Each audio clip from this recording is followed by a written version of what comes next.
Yep. So I'm going to teach you about object-oriented programming in Python in my way. I'm sure there are lots and lots of videos available already, which uh, I believe you might have referred, or maybe this is your first time. So, if you are coming from a different programming background which included object oriented programming, then this might be very easy for you. But if you are totally new to object oriented programming, you may have some challenges in understanding it. However, you are free to post them in the comments. So, in object oriented programming, instead of there are basically two types of programming. There are multiple types of programming, but to understand object oriented, let's assume that there are two ways of programming.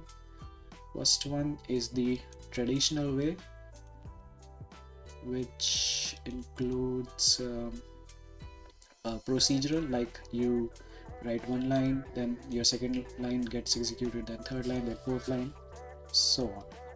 And this is also known as a top to bottom approach, whereas in object oriented programming, you create a set of properties.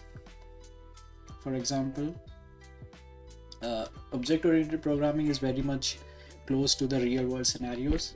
For example, you are having a classroom, and what are the properties do you see in the classroom? You see a so you see a number of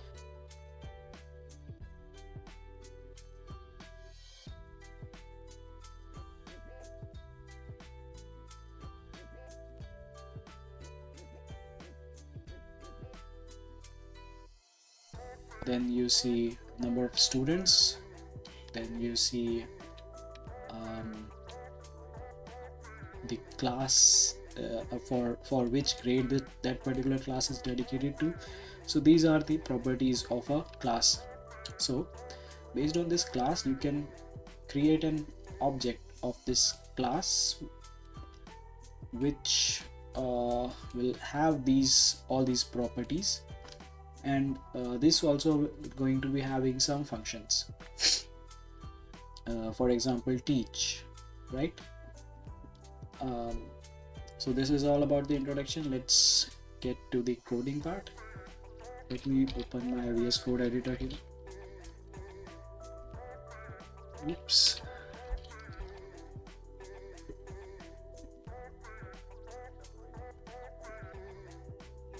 Oh, it's great that I had not previously opened any other project. So I'm going to create a folder here. I'm going to click on open folder,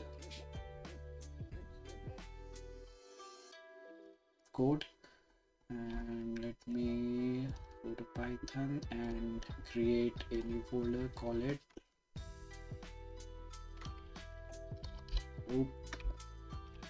Python tutorial. And also I'm going to put this link on my GitHub. Select folder. Let's create a new file. We will call it here main.py, and we will create another file. And all right, let's just stick to the main.py. Let me increase the font. Yep. Okay, so suppose we are going to create our objects for students, right? Students. So what are all the properties does this student has?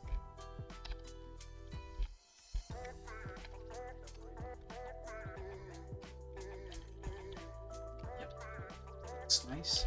So what are all the properties does this student have? It will have a roll number or an enrollment number. It is going to have a grade. It is going to have a what else? A name, and yep, and what are all the functions does this student perform? It performs study, it performs what else?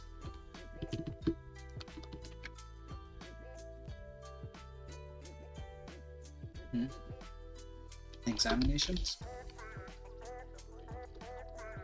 right? Or else yeah, okay, so these are all the functions and properties of a student. Let's create a class for a student. For creating a class in Python, we use the keyword class in lowercase and we write the name.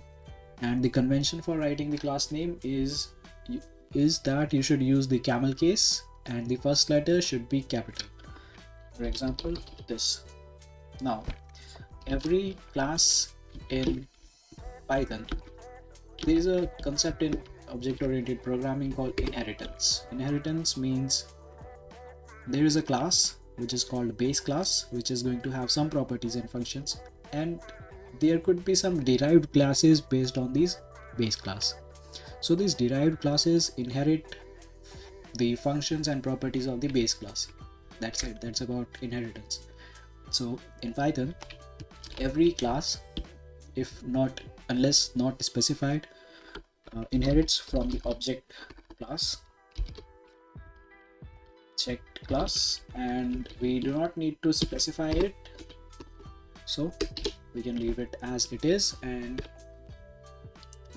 let's create our properties of this student class. So it is going to have a roll number,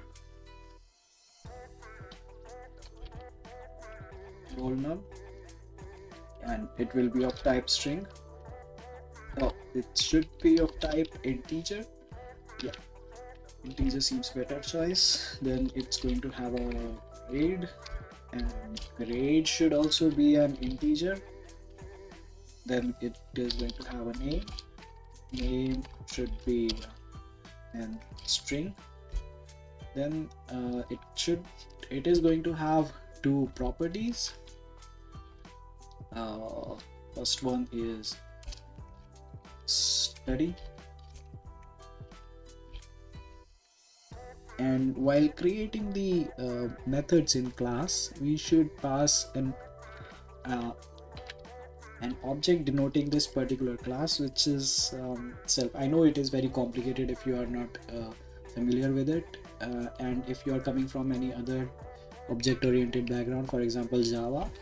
In Java, if I'm not wrong, we use this keyword to denote that current class, right? Similarly, in Python we use self. And what else? Student, it should roll number. Yeah.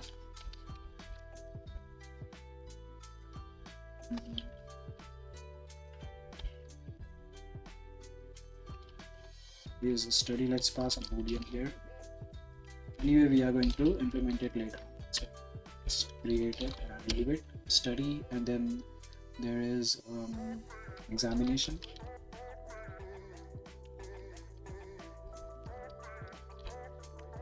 Again, we're gonna pass self and is exam, right? So now there is a thing called constructor in Python, in object-oriented programming, not just in Python. So in Python we use init keyword to create a constructor, and here we're gonna pass self and all the parameters which are all the properties of this class, attributes of this class, which are roll number, grade, and name. Yep.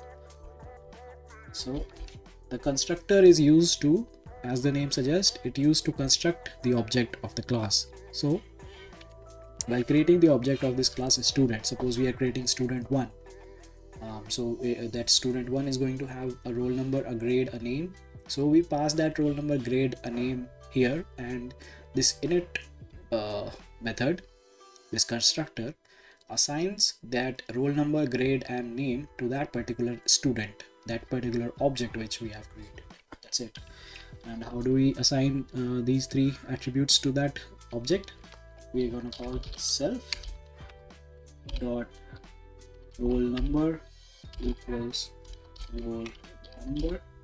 So let me tell you how you can imagine this. So this roll number is the roll number which we are gonna pass for that particular student, and this self dot roll number means, self means you can suppose that particular student, and to that particular roll number, to that particular student, this roll number has been assigned, right? And similarly we're gonna use self dot what else was there, grade is grade, and self dot name equals name, right? Now study, we are not going to do anything, we're just gonna return simply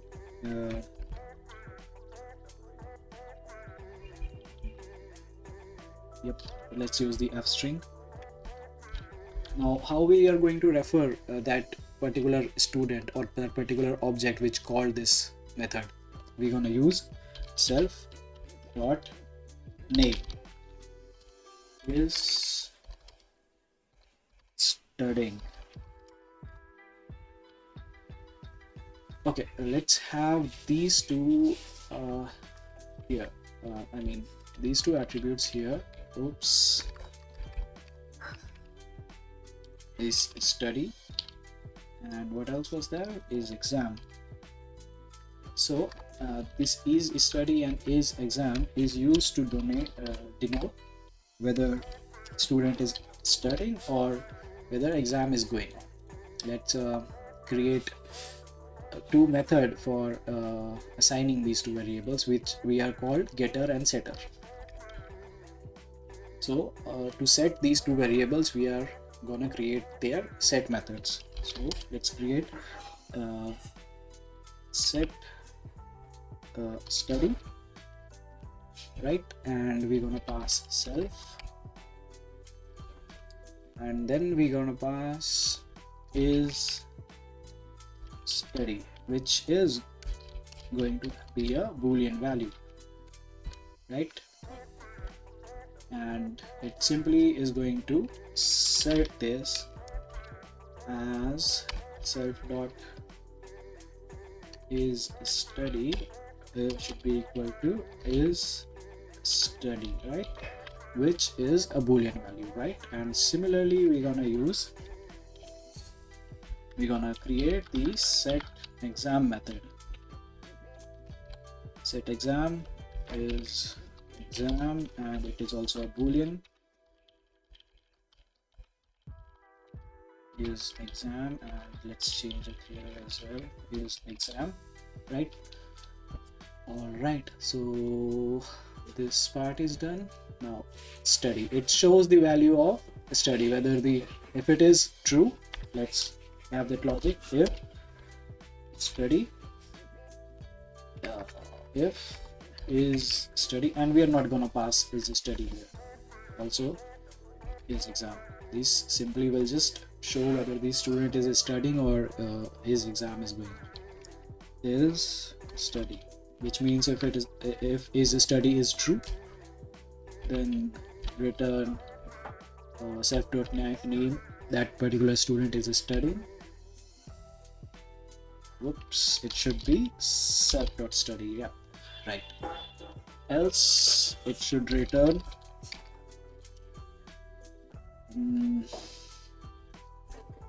let's do one thing, let's get rid of this examination and not study, let's call it activity. What activity the student is performing? Activity. So like in our hypothetical situation, our student only has two activities. Either he or she is studying or he or she is having an exam.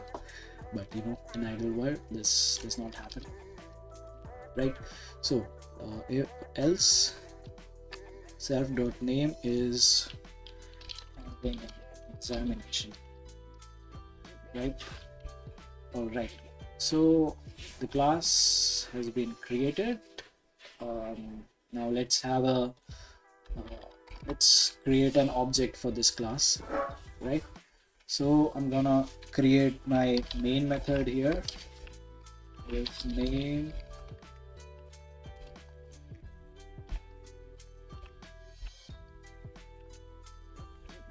All right, let's create an object of student. Let's call it S1 student. And to create an object of this class, we are gonna inside the parentheses, you can suppose that you are going to call the init method, which is also called as constructor. So in constructor, in every function of the class, we do not pass self, we pass all the other parameters which are apart from self. For example, while creating a class, we are going to call the init method, right? We do not have to specify init method, we just need to write the class name and parentheses, and inside the parentheses we are going to have these three parameters which we need to pass. So roll number, grade, and name, right? So let's suppose our student is having a roll number of 12. He or she is studying in grade 10, and its name is Zebra. Yep.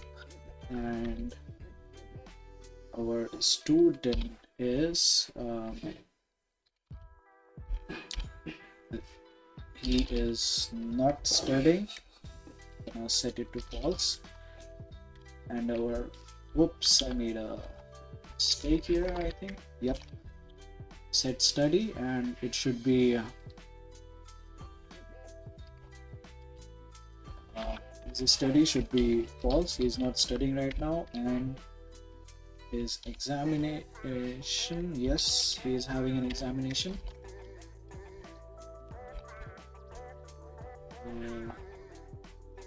Yeah, so it should be true. He is having an examination. Now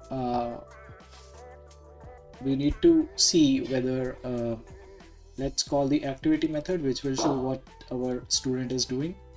So we simply write s1 dot activity, and we are not passing any parameters, right?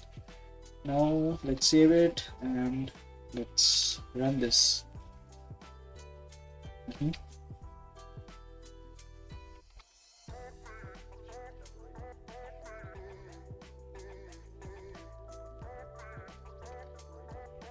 And our name is main.py. Yeah, our program is running successfully. Now let's print this activity, print this function. I mean the whatever the string is returned by this function, let's print it in our console. So Zebra is having an examination. Now I want Zebra to be studied and not have an examination. Yeah, so we can do that. Yeah, now Zebra is studying. So this is it, guys. This is the very basic concept of object-oriented programming and how we perform it in Python. I'm going to share this code in the description, and I know it's just the beginning. There is a lot more to cover for object-oriented programming, and for which I'm going to create future videos. There are a lot of things, like it is having 5 or 6 principles like encapsulation, abstraction. So slowly we are going to cover each one of them. For that, stay tuned. Bye bye.